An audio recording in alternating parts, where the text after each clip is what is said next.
welcome to our first edition of I Hate Fantasy Football for the 2017 season.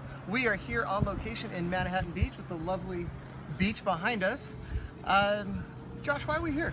Well, we're scouting players for the upcoming season, trying to see if I can find any Rams or Chargers, and seeing if we can get the inside scoop on what's going to happen coming up this year. All right, real quick, in case you forgot, I am the captain. This is Crazy MFJR, and we are going to make a couple of draft day predictions. Before we get into our draft day predictions, I'd like to apologize to the league. I did my best to ensure that Keidel was going to be at the draft this year. I tried, but it just didn't work out. So Keidel, hopefully you can show up. Be nice. You'll be there. Yep. Looking forward to it. All right, Josh, you got any predictions for us? As far as the draft is concerned, these are probably recycled from last year, but I think they still fit. I'm predicting that Kevin will take 2 quarterbacks. Ryan will do something really dumb, like draft an injured player or 17 kickers or something really weird. And Keidel will throw my draft board off with his first pick by taking somebody that I don't think should be drafted in the spot that he's going to take. All right, my predictions, I'm going to start with the one I make every single year. One of the Estradas will take Ben Roethlisberger, probably around 5 or 6 where they normally take him. Definitely. And then this happened last year, and it probably will happen again. Maybe Jeff will probably take a backup running back in one of the top 5 rounds. Yep. I think so. All right, so Josh, we have a team name that needs to be picked. Yeah. Ryan was in last place last year. He was. And so he gets the honor of getting his team named by the champion. Yep. The guy was sitting right here next to me. Yep. You got any ideas? Well, Biggest Loser was interesting. I'm soliciting suggestions from anybody else, if anybody else has any good ideas. I was talking about maybe the Fashionista. What's going on in this picture right here? Anyway, if you guys have any good ideas, let me know. Wait, somebody's walking by. Wait, who's it's that? Jordan. Jordan. Hey guys, what's going on? It's so great to be Jordan. with you. Glad to have you here. I know I lost to Josh in the runner-up. I'm hanging out with you guys today. Hey, while you're here, you want to do quick rankings for us? I would love to do a quick rankings. Pre-season rankings. Pre-season rankings. Now, guys, I haven't done. Keepers haven't even been picked yet. Keepers have not been picked. I haven't done a lot of research for this, so I'm gonna say Josh probably looks pretty good with his keepers. Probably gonna have Zeke. He's got AJ Green. He's got Odell Beckham. So you're keeping him number 1? Yeah, probably keeping number 1. All right. And then yada yada yada. Tom, you're in last. So. All right. So from on location in the beach of Manhattan, we moved to the orange groves of Whittier. Yeah. We were gonna do this in our normal studio, but it's really hot in my house, so here we are outside on location. Yep. All right. So let's go ahead. Get through a couple of league-wide reminders, things that the league needs to know before we get drafting. Yep. First thing would be the draft date. Okay. It has been said it is August 20th. As of right now, it's going to be at the Estradas, unless somebody here in Whittier would like to change that. Or your Belinda. Or your Belinda, who would like to change that. That would be nice. That is a really far away for us to drive, but it'll be fine. Yep, it'll be fun. Oh, go ahead. Oh, I was just going to say, it's not quite as far as driving to Texas. Or, that is true. Wahlberger has offered a couple of times his house. Or DC. That's too far. All right. With our August 20th draft date, the keepers are going to be due 1 week prior to that. So on August 13th, we will be have all of our keepers need to be in to me. Just send me a text message. You don't need to send on the group unless you're really dying to let everybody know. You let me know. Yeah. I don't mind. So August 13th by 5 p.m., I'll gather them that night, send it out either that night or the next morning. Good. So speaking of keepers, there has been a trade that has been made. Yep. The trade was brought up a rules question, so I want to make sure we clarify that rules question. Okay, we can do that. If a trade is made, the keepers that you have traded for must be kept. Yep. Unless of significant injury being 8 weeks out, which probably means the pup list, but 8 weeks they got to be out. If it's less than 8 weeks, if it's 6 weeks, you got to keep it. If it's more than 8 weeks, you can drop and pick somebody else up. Yeah, but you don't get your draft picks back. Nope. If you've traded away draft picks, you don't get them back unless you make another trade. Yep. Hope Watkins holds up for. He's gonna be fine. Yeah, we'll see. All right, and then that will take us into our draft order. There is still one part of our draft order that needs to be decided. Jordan Keitel has not yet picked his position. Nope. He has that opportunity. Yep. He did win that, what's it called? The consolation Consolation bracket, yeah. Intercontinental The Championship. so he is the Intercontinental Championship.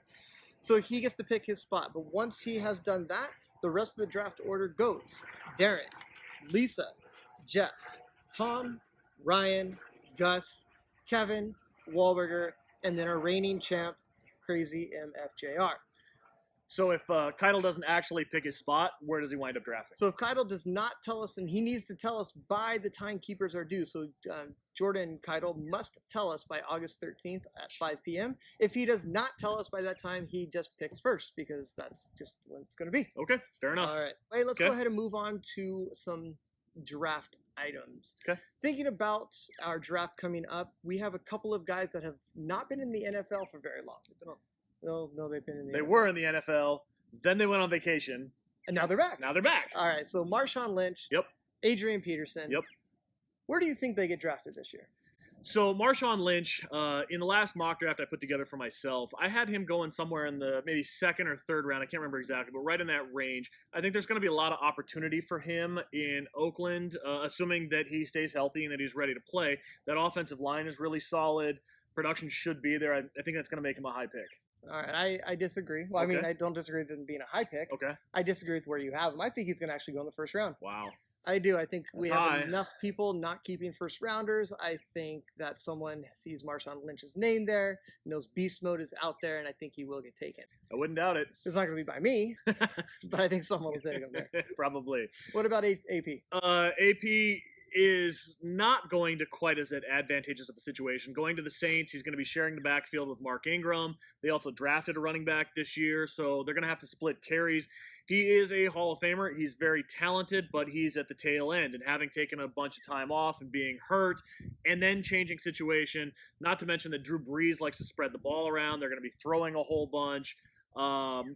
I see him maybe in the 7th to 8th round range, somewhere in that neighborhood. I think he's going to be a little bit later. I wouldn't be surprised if he winds up being a handcuff to the Mark Ingram owner, but that's kind of where I place him. Once again, I disagree. Okay. Once again, I think he's going to go higher than that. I think AP will be gone by the 5th round. Again, not by me, but I think someone will see Adrian Peterson's name there and just be too hard to pass up. That's possible. Yeah. We'll wait and see. All right, so let's move on to our looking at our draft board pre-keeper. Okay. We haven't picked our keepers No, yet, we haven't. but we have looked at it and we have ideas of who and where people are going to be kept Sure. and who's going to keep who. Yeah. So I'm going to run down a quick list of who I think has the best odds of winning the season. I know it's early, Yeah. but winning the season 2017. possible keepers that we may or may not keep. So looking at who has what available, I think our best odds of winning again is going to be Josh. Josh, I'm going to give you 1-to-1 odds Thank based you. on your keepers. Awesome. I like it. That would be, we get to start over after you won this year. Yeah. Everything changes. Yeah.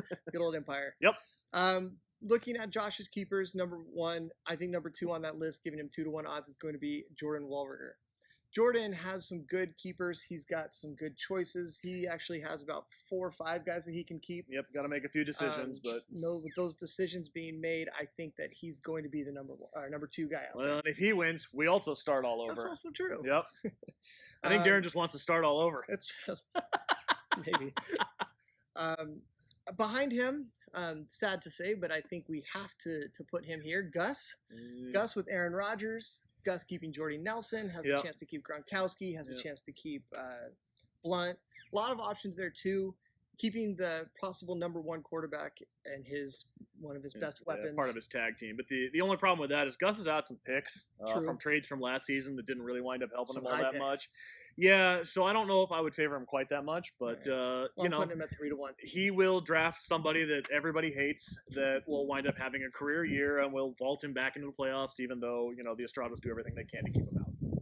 Blunt. Number 4 on the list. It was hard for me took a lot of work for me to put this person there because I picked her to do really well last year, and she just didn't. But I think looking at her keepers, I think that Lisa's got a good batch there. She's got She really Antonio Brown, she's Yep. got Lamar Miller, Terrell Pryor, Jay Spencer Ware, Michael Thomas. I mean, there's a lot of decisions to be made there too. You got some guys with very limited experience that are good value that may produce this upcoming season. You've got some more experienced players that are a little bit higher in the draft order. So, there's really some talent there. Is that talent going to mature and do what it potentially could? She could be tough, but then she could just completely fall on her face too. What she did. Oh, Yeah. She should probably make a trade. Yeah. Yeah. Okay. Got any interest in Melvin Gordon? Trade for picks. Oh, sorry. I was only thinking about, it's good for him. All right. Behind Lisa, another shocker to me, but looking at who he's got, I think we got to put Ryan there with his late round David Johnson, his late round Dak Prescott, his late-ish round Rob Kelly. And he's got some extra picks. So, he does have extra picks. He should be set up, but he uses those picks on people on IR and defenses. He has some really good keepers, but he still has to draft. Yep. That's always the, that's the conundrum in any of these situations is you still got to pick a decent player. Absolutely. See, I think that you actually have a good shot at winning this with all the extra picks you've acquired, but therein, once again. I mean, I did pick Jonathan Stewart second round last year. I told you not to. Terrible. All right, so behind Ryan, I've got pretty much the rest of the field. We all kind of look like we're similar in similar situations with our keepers. But I think there's one other guy there that does not belong as part of the field. Oh, there's one lower than the field is what you're saying. Yeah, one lower than the field. Oh, okay. Tom. Sorry, man. I mean, Tom did make a trade, though. He did, with me. Yes, with you. Yes. So let me talk about that trade for a minute. So Tom has this love affair with Sammy Watkins. He's good. He's good, yes. He has all the upside in the world. Yeah, he was drafted ahead of Odell Beckham Jr., ahead of Mike Evans. He was that highly regarded. But he doesn't play more than 5 games a year. This is the year. I'm telling you. I'm rooting for you, Tom, except when you're playing me. We're not rooting for you. He did do pretty well with Travis Kelce, though, as a late-round keeper. Yep, number 1 tight end last year. Yeah, so I think that's fine. So if I was giving a draft grade, probably give Tom a C+. I really think Tom could have done better with giving away his 4th-round pick. I think he could have got someone better than old reliable Sammy Watkins. Of course, if I had to grade your portion of it, I'm going to give you an A because anytime you can trade away extra assets for picks, that's always good. I'll take it. Yeah. All right. I think that'll about do it for us this week. Sure. Anything else? What have you been doing with that championship belt? Oh, well, took it to Arizona. That was fun. Wear it around the house.